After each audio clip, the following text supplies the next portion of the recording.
Hello and welcome to the Esports Bulletin, episode 55. I'm Sam Carlson, your host from SpawnRoom.com, and this episode covers August 17th, 2012. The Esports Bulletin is a daily recap of all the news since the last episode, offering you the fastest way to get caught up with esports, along with building an archive of esports history. Now, starting this off, as usual, with event news. The first three teams of the PGS Exponar tournament have been announced and will gear up for the Counter-Strike 1.6 competition on October 11th through the 14th. Invited thus far are Kirchnet, Courant, and Gamer House. Invites or a player list for StarCraft 2 have not yet been released. Tomorrow, August 18th, the Gigabyte AS Battle Dota 2012 will go live in Bangkok, Thailand for 16 top Dota teams. This is a one-day event and the prize pool was not listed. On Sunday, August 19th, Fnatic will be hosting another Raid Call Fun Day, this time including 2 players from Dota 2 and 2 from StarCraft 2. And this will be going down at 10 a.m. Eastern, 9 a.m. Central. That was my phone. So all you have to do is simply launch the client, the Raid Call client, and begin, you can go in the channel, you can start hanging out with some of the pro players, which is really cool, and then play some games with them. Pretty neat opportunity. In player and team news, League of Legends team Solo Mid has announced that they will not be attending Major League Gaming Summer Championships in Raleigh, North Carolina. A reason was not provided, but we can assume that, like many Dota 2 teams recently who've qualified for the International, TSM may be dropping due to practice more for the Season 2 World Championship regional qualifiers, which are taking place August 31st at PAX. Teams do this to protect valuable strategies and playstyles and train more to give themselves a better chance at qualifying, especially when the championship prize pool is $3 million for the championship finals, which is insane. Yeah, that's some big money going down. So you can't really blame them for wanting to guarantee their spot in the tournament. It should also be noted that CLG Prime has also dropped, citing similar concerns, along with the cost of traveling from Korea to the States. French gaming organization Eclipsia has announced the acquisition of a new League of Legends team and 4 of the members that are on the team. The 5th, a jungler, has not yet been revealed.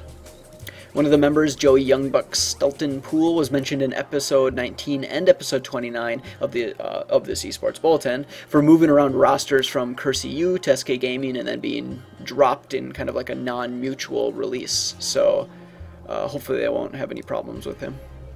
Additionally, this new roster will be named EC Luna, while the original Eclipsia roster will be known as EC Solaris. Which actually, I just saw an article on GG Chronicle that said they had 3 teams, but they didn't list that in the other article, so... UK-based Team Dignitas has revealed at Gamescom that their organization is currently looking for a Counter-Strike Global Offensive team to represent them. However, it sounds like they're going to take their time looking, kind of allowing the team to settle before making any big decisions. But I'm assuming shooting out an email if you got a team that you think is worthy probably can't hurt. Oh, and it sounded like potential candidates could be non-UK based, like they might be looking for an international team or something, or just some other European organization. Attached to this news was also a rumor that 4Kings might announce a new CSGO team as well, but no official news article has been released yet. Some minor team updates regarding the WCG Pan American Championship 2012, held on August 24th through the 26th in Santiago, Chile, have been revealed. I'm not going to share exactly what it was, because it was just basically some minor roster changes and some teams that have verified participation in the Counter-Strike 1.6 division. So if that interests you, you can just check the associated link and read about that, because it was kind of all over the place. Alright, in patch news, Valve has updated Dota 2 to support a spectator client for the upcoming international tournament. After launching the game, players will be able to access a spectator tab and follow along in-game, which is really awesome because I don't have a Dota 2 beta invite or anything, so I've been wanting to see more of the game and kind of just, how the interface looks, and it'll be really cool to actually listen to spectators in-game. So, yeah, that'll be neat.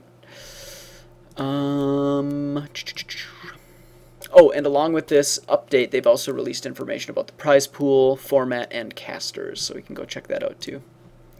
Capcom is looking to work on a number of issues present in Street Fighter Cross Tekken, including the time over situation, which I'm not really sure what that is, but also some character balancing and new content. You can read the details in the attached link. Alright, miscellaneous news. Fighting game player, producer, and personality Ryan Gutex Gutierrez was snagged for an interview at the Street Fighter 25th Anniversary Tournament in New York and answered some questions about Cross Counter Live and why it's on hiatus. To summarize, he basically said that they overextended and the revenue to cost of producing it ratio wasn't sustainable, and he kind of laughingly assured the community that there is in fact not big money in esports projects right now, even though Cross Counter had this very high production professional look to it. He said that it wasn't sustainable, more or less. He also said that he wouldn't mind if they just downsized and simply made the show in their apartment or in their bedroom again. So yeah.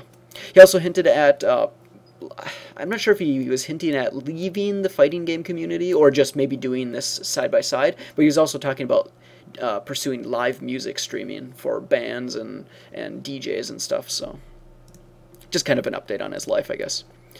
There's a bit more to the interviews, the one that I'm referencing, plus there's a whole second part you can check out in the link provided. And lastly, beta invites are going out for the new Steam community that's completely revamping how players interact and browse through the Steam interface.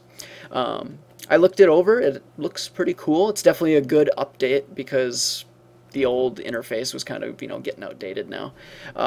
Invites will be given to 50,000 players who've earned the Pillar of the Steam Community achievement, which was available to people who contributed ratings, recommendations, and other community-related content. So, yep, you can go check that out in the link that is in the video description. Okay, that wraps up this episode of the Esports Bulletin.